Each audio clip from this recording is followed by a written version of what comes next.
Every single time you wake up, you get a chance to do today. Those of you who spend time with me know me, I'm very spiritual. I believe in God. I can't do anything without God. One of the things that every Wednesday morning, we have a prayer conference call at 6:30, so I'm up 6:30 in the morning so I can get on the prayer conference call. What he talked about today was the fact that you're alive. So you're alive. That means you're breathing. That means you get a second opportunity to do that. Because a lot of people didn't wake up this morning, and we take for granted the fact that we have breath. But that's all God. And it's for a purpose, right? So just a little something to think about. And it's just amazing to me how God lined things up, and he's always blowing my mind, is that the call that we had this morning was relevant to, and I have a Bible app on my phone, and I read Bible plans, and the Bible plan that I was reading today talked about the exact same thing, and it also kind of touches on Mr. Paulin's life story. And so I just think that it's not by accident or happenstance that all of these things are lining up today. So I'm saying that to say, no matter where you are today, has nothing to do with where you're gonna go tomorrow. If you wanna go somewhere tomorrow, don't worry about today and don't worry about yesterday. Focus on what it is that you need to do. So with all that being said, this is Mr. Kevin Paulin, and he's going to tell you his story. Thank you. Good morning. I'm gonna good morning. Good morning. Good morning. All right. I know it's early. Well, it's not even early. It's 10:30. It's not early. It's not early. It's about to be lunchtime. That's what y'all waiting for. So, as Mrs. Hughes so eloquently put it, I'm here today to not only share my story, but more importantly, how I did what I did and how anyone could do what I did, and I'm continue to do. Life is a continuous journey that you should grow every day and you should learn every day. So I'm still in the process, just like y'all. I'm in school right now, and I'll get to all that later. But I just want to share my story and again, just share the things that I could hopefully pass to you if you don't know, and if you do know, sharpen your skills. This is my theme of life, the winning way. If everyone here understands the difference between winning and losing, when you understand the difference of that, you want to know that either you want to win or you want to lose. So I'm assuming that most of the people here, if not all, that's coming to get education and coming to a school like this, wants to win in life. Is that a safe assumption? Can I throw it out there? Yeah? Yes. You're here early in the morning because you want to win, whether you could be somewhere else doing something else, right? I want some participation. You don't got to be quiet, you know what I'm saying? You could give me some energy back. I'm going to give you a whole lot. All right? So my thing is to tell you who I am and to just explain my story, right? So the marker that I'm trying to steal, where's that side? Oh, okay. I got it. No, I got it. Now, that was a little inside joke. You'll make a connection later. Right. So who am I? Mrs. Muse said my name is Kevin Paulin. But for 7 years, I was this.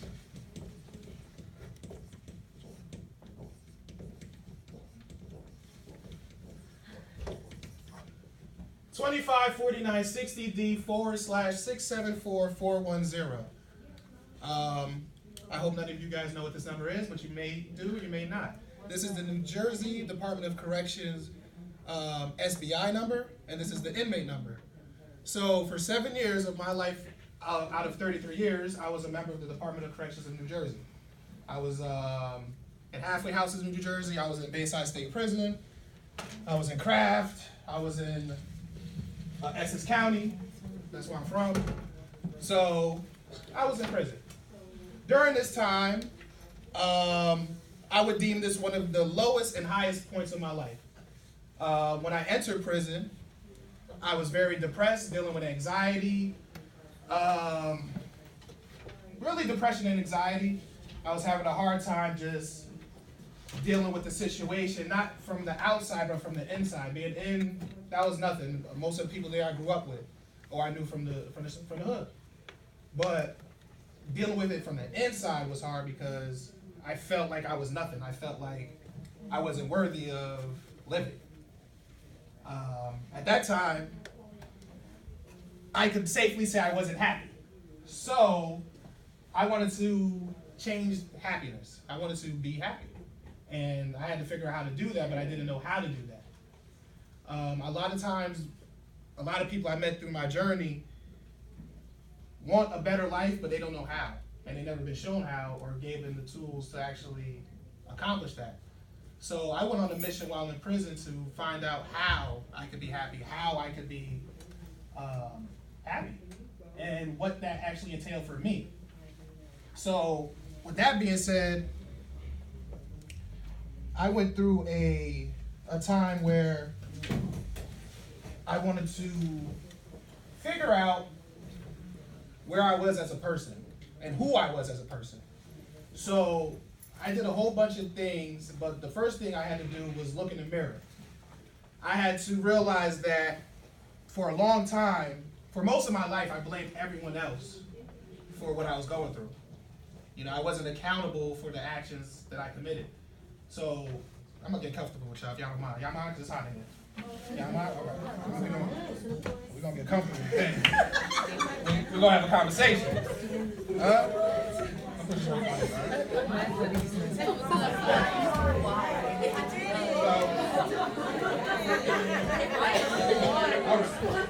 Y'all with me? Y'all with me? Y'all here?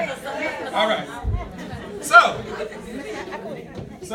while in prison, I started trying to figure out what can I do to make myself happy, and who am I, and what makes me happy.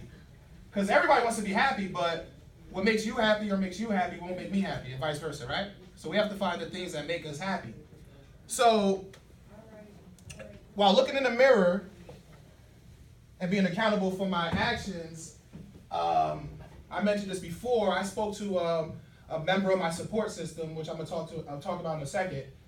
But I spoke to someone and they told me, and I wrote a letter to them, and they wrote back, and I was just telling them, you know, how I feel. I was depressed. I don't know what to do, blah, blah.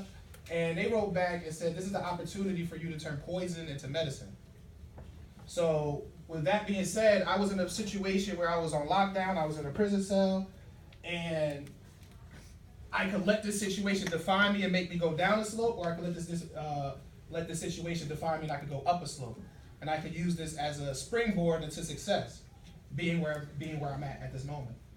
And when I read that poisonous in medicine, she also put down that you need to be accountable and look into the mirror and reflect on who you are. And that threw me off because I look in the mirror every day. You know, I brush my teeth, I wash my face. So what do you mean by look in the mirror? So a few days passed and I looked in the mirror, and I'll be real with you, I was by myself. The person I was sharing the cell with wasn't there at the time. You know, I was trying to be tough, you know. And I started to cry. Because for the first time, I looked into my eyes and I seen a person that I was at that moment, and that every piece of me was because of me. It wasn't because my co-defendant. It wasn't because I had a hard childhood. It wasn't because of none of that, the judge, the cops that locked me up. None of that. My actions caused me to be here. And that was one of the first steps to my realization of being happy, was being accountable for what I do. You know, you have to be brave to face yourself. Because if you make a mistake, it's real easy to blame somebody else. That's the easy way out. But when you can say, I did it and I caused this, that's a freedom. And that's bravery. So while doing that, we got an eraser? Oh, I see. I got it. While doing that, certain things I started to realize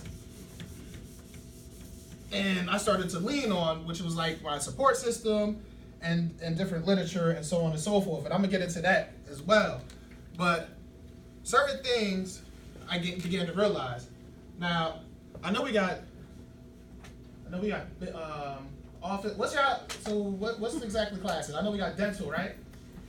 Okay, dental's in the house. Okay. What's the class over there? That's the office. Medical ALP. Administrative office. And then somebody else? Medical assistant. Y'all ready? Y'all ready? Medical assistant. Anybody else? Just y'all three? It's three? Yes, and massage therapy. Massage therapy? Mm-hmm. Okay. All right, cool. All right, so I want to show y'all this exercise I learned. It's like a magic trick of numbers. I'm a business major, so my thing is numbers. I really like money. So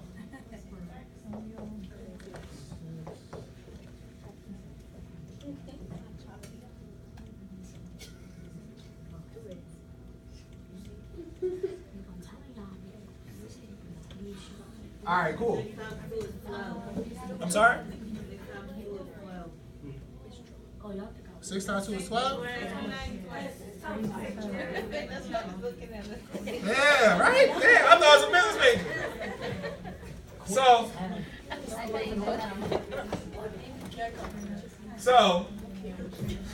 I just wanted to point out that, and thank you for pointing that out, 6 times 2 is really 12, right? Yeah. What you put? I put 14. And I did that for a reason. Of all the things I did right, y'all pointed 3 things I did right. Y'all pointed out the 2 things I did wrong. Really, the one thing. Somebody seen that later. So all the things I did right, y'all pointed out the one thing I did wrong. It's money. It's important. Now, this is not. I didn't put a currency up there. That could be 6 people on this side and 3 people on that side. I didn't put any denomination on it. So I'm saying that to say that in society that we live in, people point out the one thing you do wrong and forget about the 12 things you did right.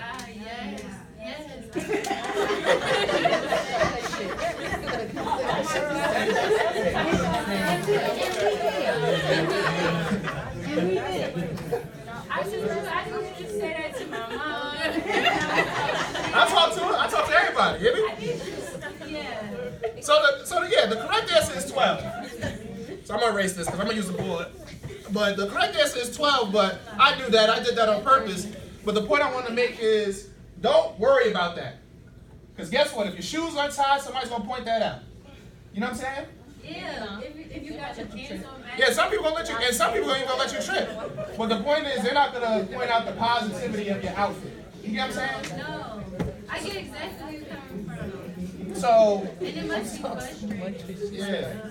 So I'm making this point because that is frustrating, but you got to keep it moving. If somebody's pointing out the one thing you did wrong, cool, thanks. But remember the stuff you did right, because that's what counts. You have to reflect on yourself and the good deeds that you're doing, because everybody's not going to point out all the good deeds you're doing. But then once you slip, whoop, oh, look at they fell. Everything you did good.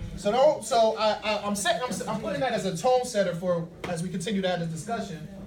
That it's okay to fall, it's okay to make mistakes. You have to fail to win. The winning way, listen, guaranteed. Any person that you deem as successful, any celebrity y'all like on social media, any athlete you like if you like sports, I don't care who you like, you look up to that you deem as a successful person in this world today, I guarantee you they fail. But the difference is, do you let the failure define you, or do you let the failure catapult you to success? That's the difference. That's the winning way. When you get to that fork in the road and you get that choice to do this or do that, what is your choice? That's the key. I could be done right now because that's it. I got a little bit more, but really that's the basis of life. What decision you make when you get hit with a wall? Are you going to stop and turn around, or are you going to throw a rope over that wall and climb it? Throw a rope over and climb it. I hope so. Because that's what I had to do. You gotta apply to the pressure. Definitely. So, I was talking about accountability and a support system. So, everyone needs a support system. So, what is a support system? A support system could be your local reverend. A support system could be your mother, could be your brother. Your support system could be a YouTube video. Your support system could be a book. Your support system could be whatever it has to be that you could get positive energy from to keep you going. But you have to have a support system, because the days that it's raining, you need an umbrella. You understand? So you need those things to catapult you forward. You can't do it on your own. One thing I realized, I try to do a lot of things on my own. Even today, and I'm going to get into that later, I feel like I need a personal assistant, because it's crazy the life I'm living right now because I'm so busy. But I realize that I can't do it alone. So I need help. And it's okay to have help. There's nothing saying that you're weak or you're not able because you have help, but you need help. You cannot be successful without support system. And it may not be a person actually doing something for you, but it may be a YouTube video with somebody motivational saying something to you that hit a chord. Like for the young lady right here, I hit a chord with a mistake. That could catapult you, and you share that with the next person. That's what it's all about. Passing this energy on and on and on. But I really stress a support system because that's needed. And even you know, obviously this is America, so we have different religions and backgrounds and beliefs. So whether you're an atheist or you're a Christian, a Jew, or you're in Islam, whatever you have to do from a spiritual aspect, try to draw from that and use that as a foundation in your life. Because when times is hard and you can lean on that faith, that'll push you through. Now, again, the beautiful thing about me speaking at schools is that everyone that's in the vicinity of when I'm speaking is here for education. Whether you take it serious or not is a personal decision, but you're sitting here today. So take advantage of education, because education is going to be what catapults you also to success. And it's a term that I learned going through my process of personal development. When a teacher is standing here and talking to you, they're giving you something in hopes that you take it. But if you don't take it, they still gonna go home and do what they gotta do. You understand? They still gonna get paid. So if you don't take advantage of to personally develop yourself, that's on you. It's a choice. We all have choices. But the one thing that I realized when I was going through my journey was I was so quick, and don't get me wrong, I like nice things, but I was so quick to invest in someone else's dream. Meaning I was so quick to put money into this car, so quick to put money into a designer, so quick to rent, so quick to put money into someone else's dreams rather than investing in myself. And that should be the number one investment. Investing in yourself. But most of the time we don't invest in ourselves. We invest in everything else other than self. And reading a book is definitely better than being on social media.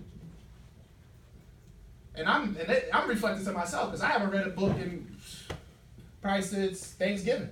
And that's because I had a day off. But we should read books. We should dive into the internet for successful tools to educate ourselves. And being that you're in school, that's awesome. And you need to continue that outside of school. Don't just study when you're in school or just study for school. Study for yourself. It doesn't have to be dental hygiene, but it could be something where you're developing yourself. But that is key because education is elevation. And I'm going to tell you one thing. I'm an employment specialist for veterans, and I'm going to tell you about that in a second. But my job is to help veterans get jobs. That's one of the titles I hold in Connecticut.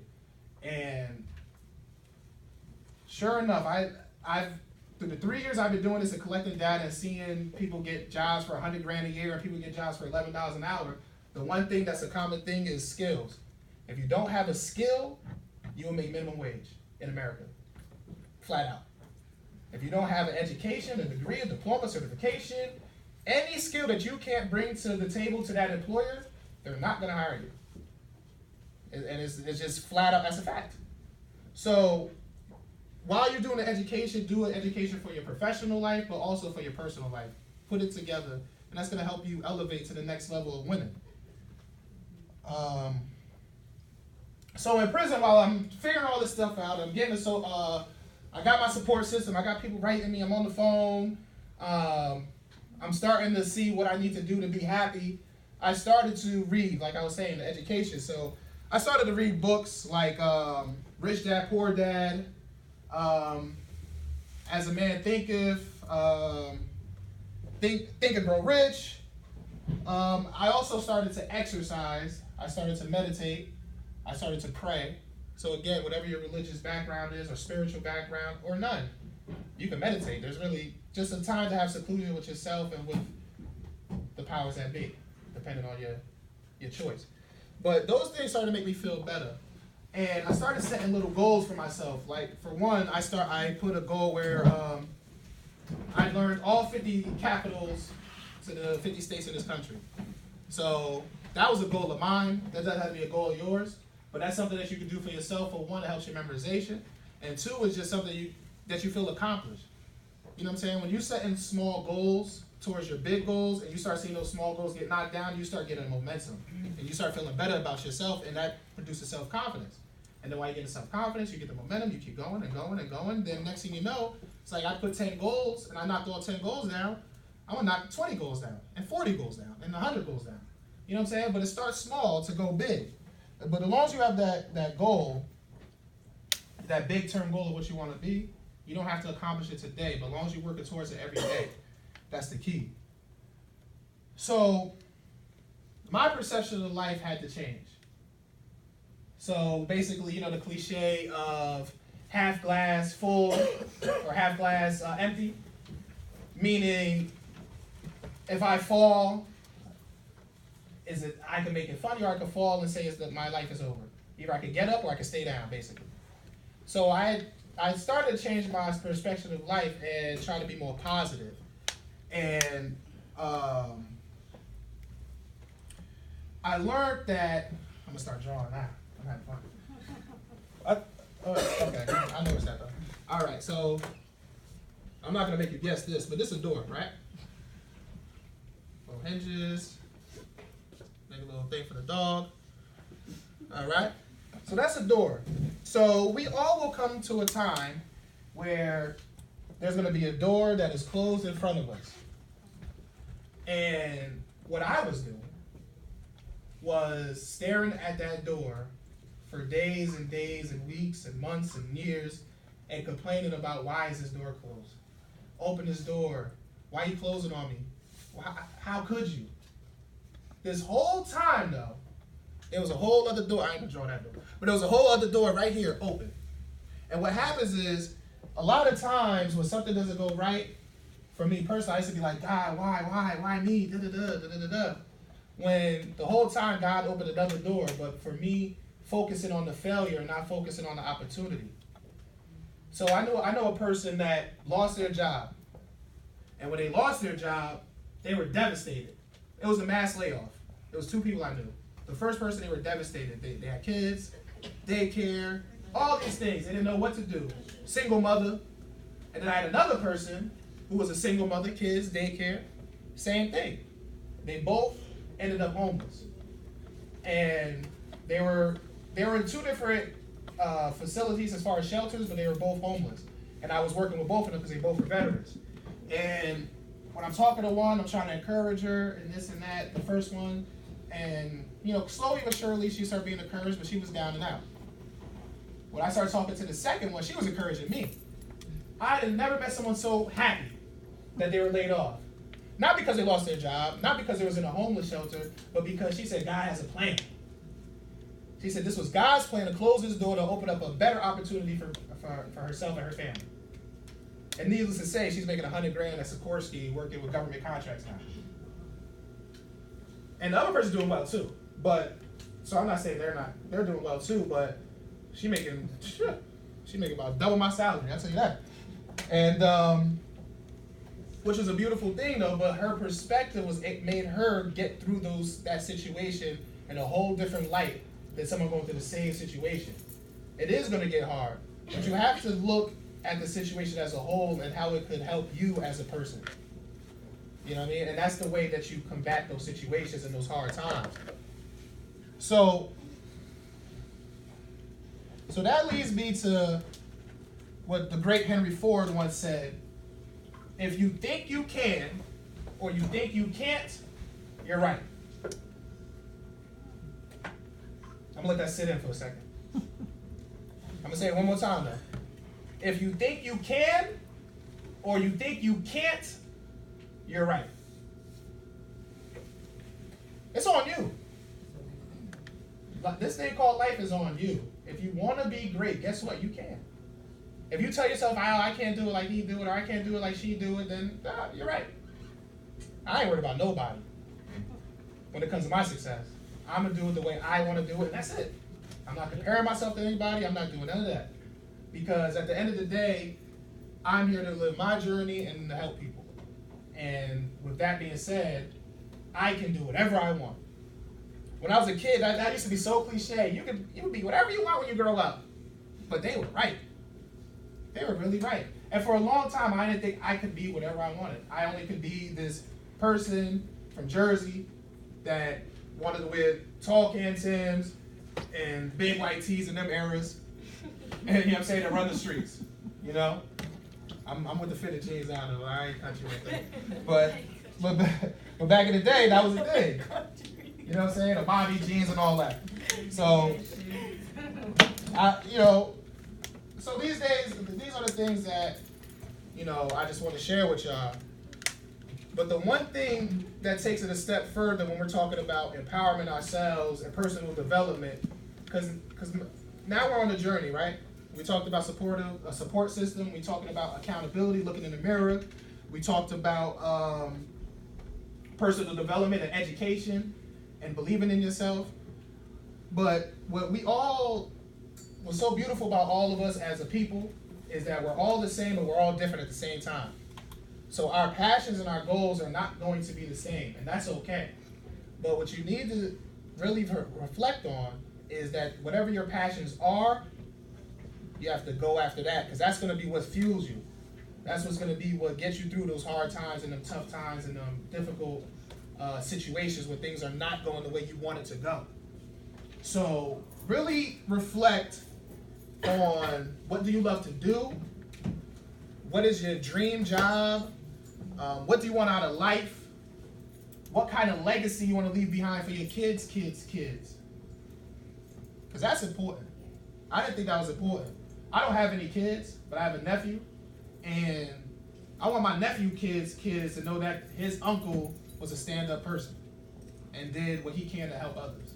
That's my legacy. I don't want to be the guy that went to prison and was robbing people and selling drugs. That's not the legacy I want to leave. I want to use that legacy. I don't want to delete it, but I want to use it as this is what he did, and then this is what he did after that. Because everyone's gonna fall, but it's how you get up is the key. And that's the legacy I want to leave behind. So that's the question you need to ask yourself. What kind of legacy do you want to leave behind? So then after when you find your passions and the things that you want to do, now you have to put a burning desire behind those passions. You have to put a gasoline on the fire.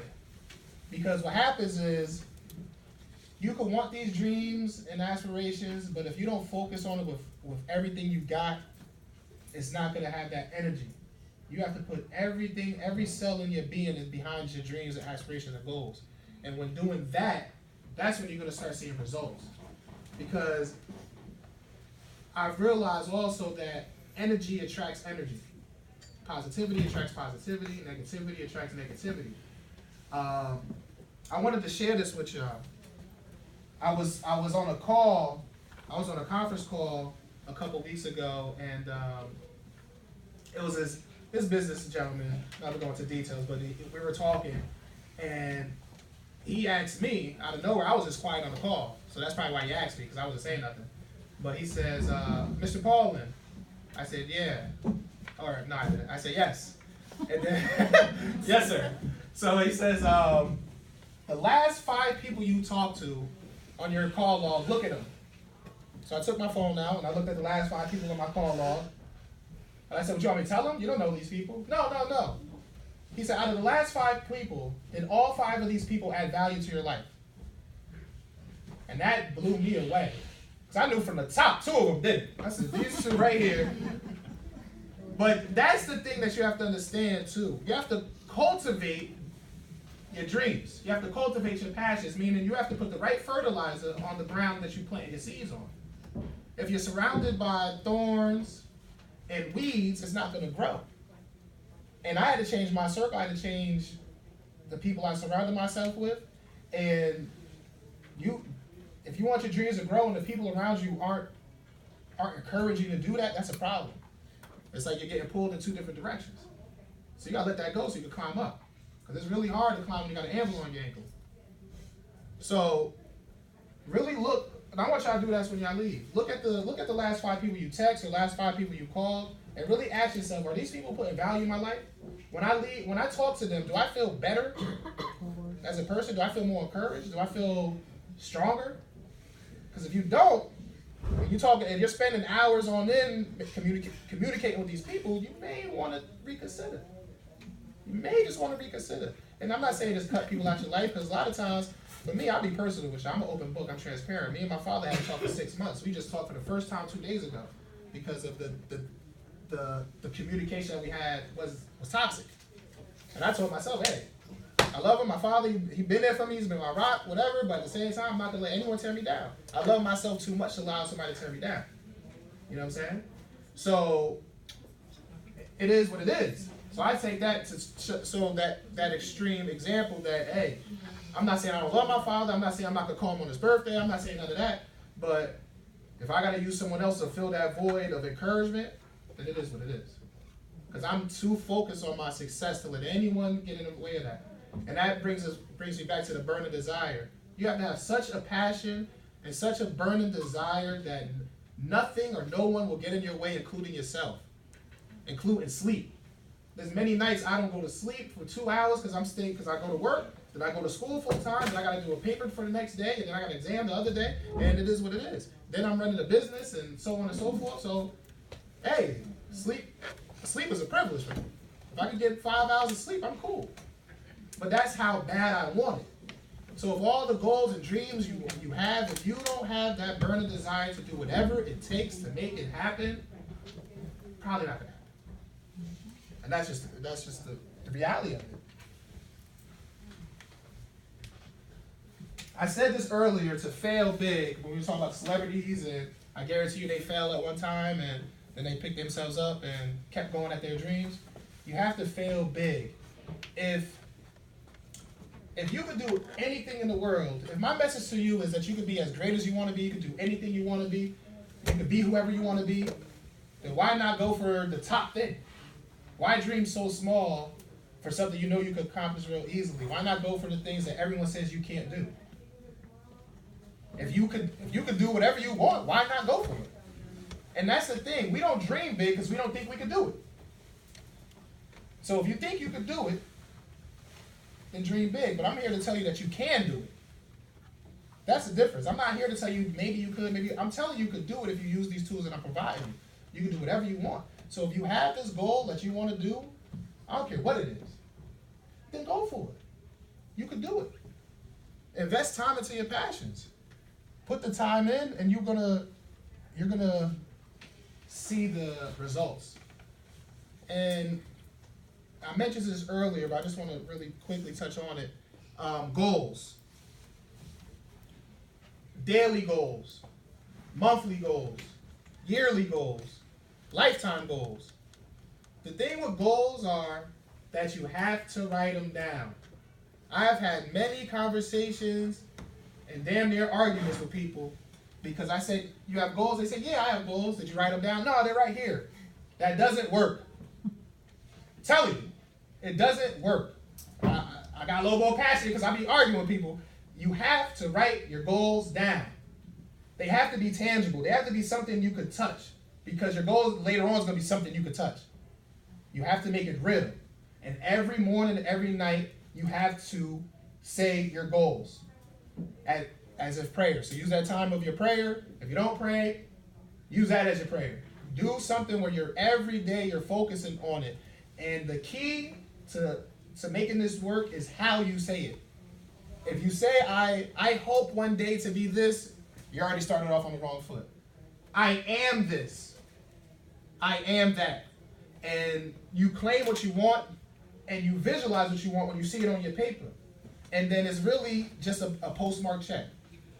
So in Think and Grow Rich, there was an exercise where they said whatever goal you want to set as far as monetary, put the amount down and put a postmark date, and on that date, if you follow all the steps, you'll get that money. And that's how you gotta look at your goals. Put a date by whatever. For me, it was July 31st, 2017. By July 31st, 2017, I'm gonna have this, and this. And that's it. So remember of how you say it. If you hope and wish and all that, then it's just like you just threw something up and you threw a card up and you hope it lands on tails or coin, tails or heads. Nah, just hold that coin and say tails is mine, heads is mine. All right?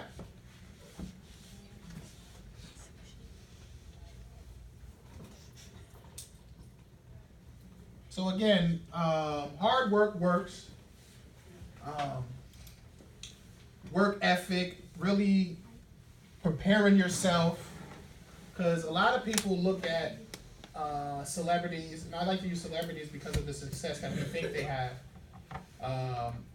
But with celebrities, you get the LeBron James of the world, That's a great basketball player, was a great basketball player in high school, was scouted as an 8th grader to go to the NBA, and his whole life he was just a great basketball player.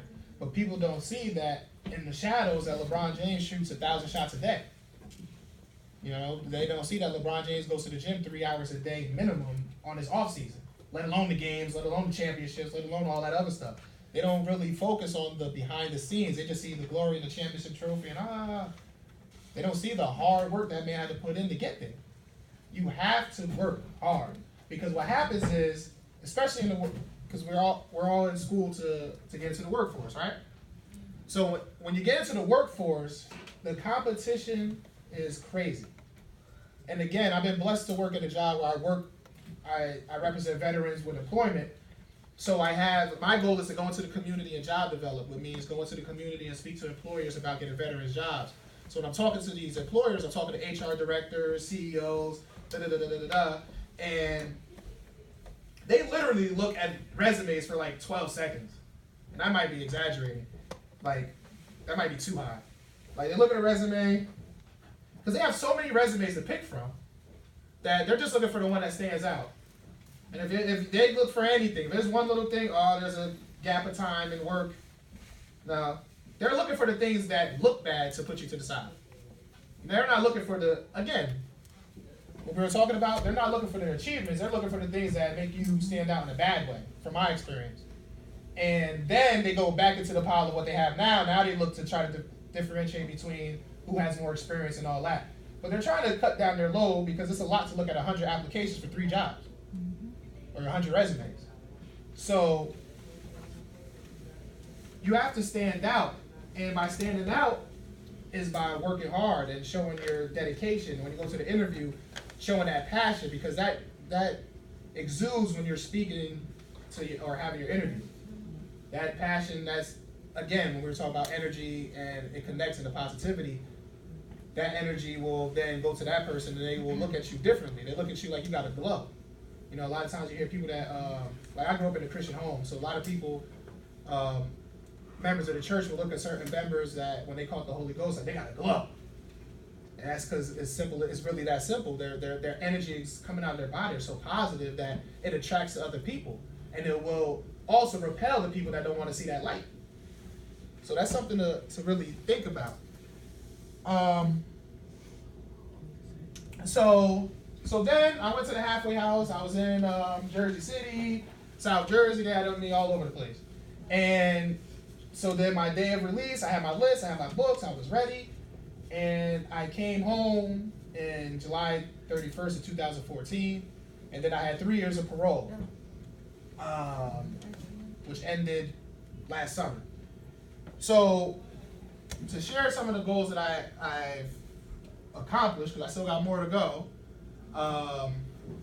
Currently, I am a employment specialist, like I said, for homeless veterans. I work a grant with the United States Department of Labor. We're funded by the United States Department of Labor, so I work everything from the money to they overwork me, you're not paying me enough, but I ain't gonna talk about that. But I do everything from the grant reports to the bookkeeping to actually going out with the employers to getting veterans jobs, all that. So then I have a part-time job working with homeless people. I also am a co-founder to the Winning Ways, and this is our website, winningwaysinc.org. Winning Ways is a nonprofit based out of New Haven, Connecticut that helps men and women that just been released out of prison to get jobs and housing and things of that nature. It's a fairly new nonprofit, but we're getting it going. Also, I have a mentorship program through Winning Ways where I got some what the system calls troubled youth. I don't believe in that term, but got kids that have been in the system, and I do mentorship programs with them in New Haven. We just started that this summer. I've been awarded for a couple other things, and I just closed on a condo on Thursday, so yeah, I'm excited. Oh, and I'm excited on that. You got a question? Yeah, it can wait. Go ahead.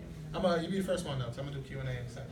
So the things I don't share my goals to boast or to brag, but I share my goals because I went to prison for robbery, and I got 2 DUIs, I got drug charges, gun charges, All that.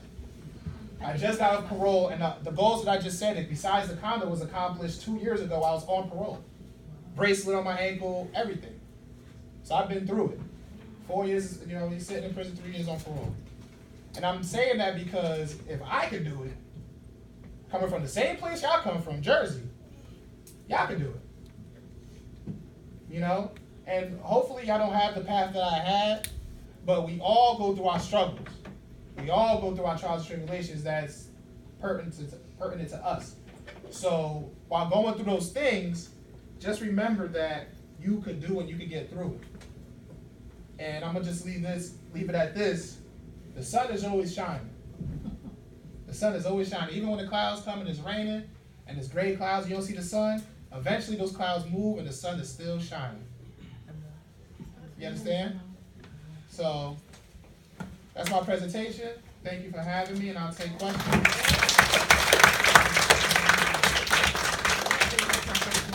You answered both my questions. Oh, I did? Well, can we hear them, just so we can know Yeah. to answer them? I was gonna ask you if you don't mind, ask you what you was incarcerated for, and Okay. did you do your whole term and then get parole, or you did like half and can do Well, half? Jersey has a law, the NERA law, but basically like when you have a violent crime, they don't let you parole. So, but it's a catch-22 where after you do your term, you still have to have parole, which is not parole supervision, but I have a parole officer. I do everything that a parolee do. So I had basically 2 sentences in one. Yeah, that's why I asked, 'cause once you finish, like when you do your whole time, you don't get parole, so that's why. Yeah, you max out. Yeah. But they give me and how they get you is give you supervision. So it's not parole, but you go to the parole office, you go to the parole officer, Check up and- you do the same thing, come to your house, all that, blah, blah, blah. But when you're doing the right thing, it don't matter, They leave you alone. Yeah.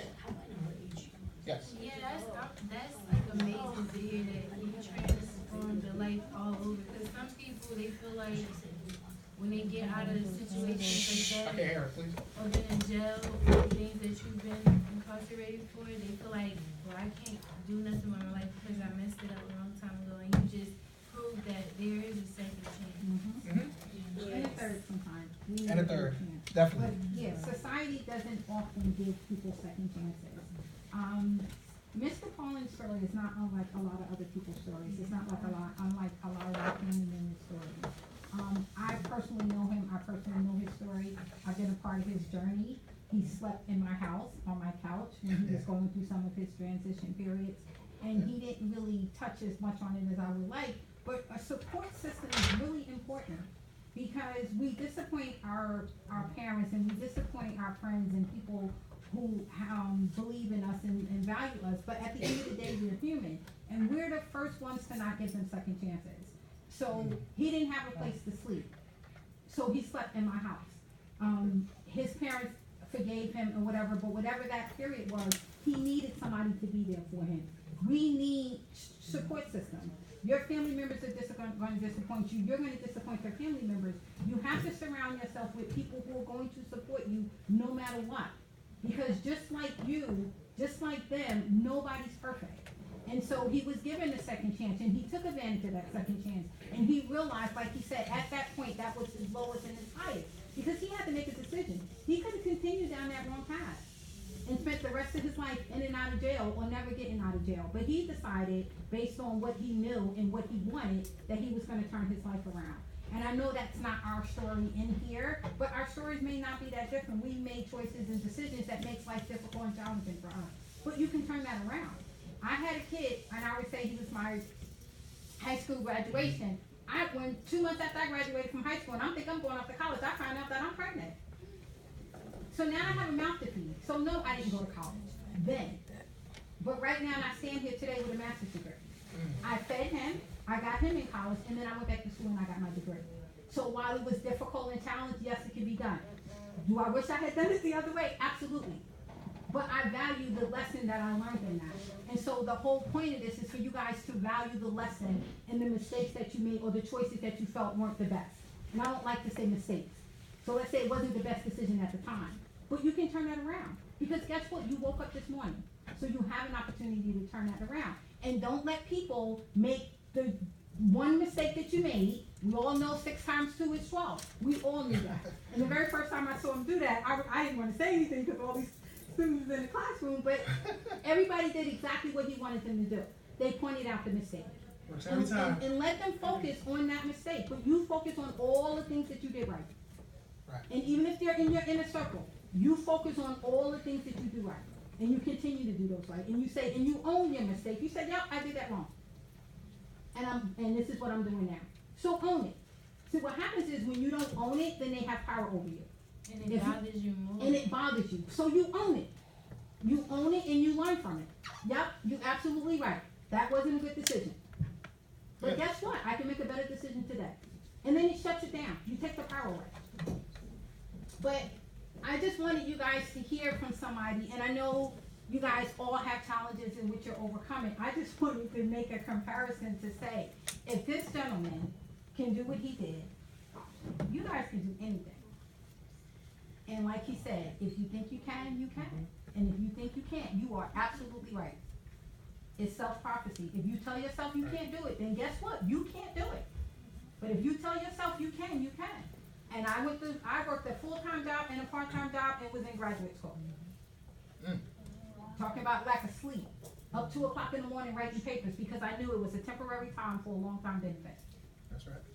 This is my second career. This is what I wanted to do. I worked for corporate America for 27 years. And I had them pay for my education. So I can come here and work here for you guys. Utilize your resources. Take advantage of whatever you have. Use people to get, not use people, but use the strength and work your network. When I was in school, there was a young lady who was, so math is not my greatest subject. Not that I can't add, just not something I wanted to do. I had a traumatizing experience in high school with algebra. I'm still dealing with it. So Algebra tough though. that was an issue for me. So when I was in college, I had to take algebra. So I started freaking out and palpitating and having heart spasms. But that was her strength.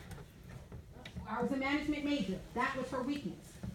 You help me here, I'll help you there. We both got A's in those classes.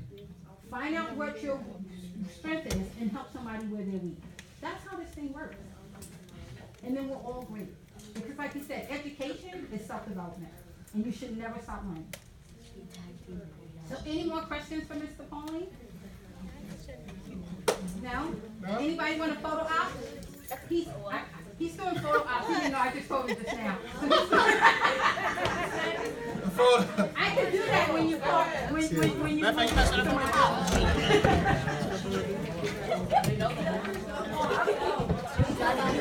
Thank you.